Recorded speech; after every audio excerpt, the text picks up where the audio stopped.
So the customer has asked for some coasters to complement the table. So what we've done here is we've just made a very simple mould. It's just a backing board with just made out of chipboard, this one. Most important thing is to line it properly, and we've lined it with just cheap packing tape. This works absolutely fine, and then just sealed it with silicone sealant all the way around. This one, because it's only coasters, is only glued on the outside. There's no screws or anything like that. This makes breaking it out a lot easier. So these are the 4 bits of oak that are going to make the coasters. This whole mould and the bits of oak were all made in the dirty workshop.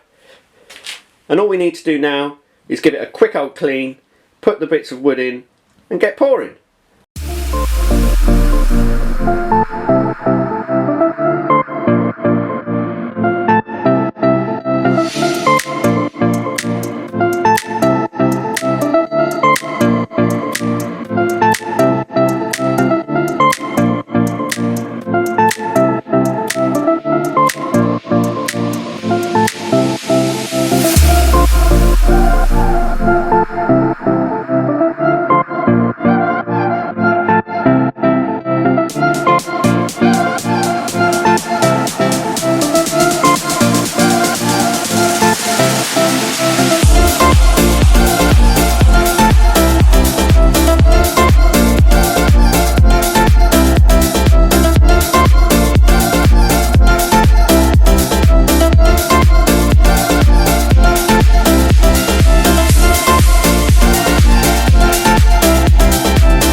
So in the pouring room then, the pieces have been blocked down. Let's get ready to pour.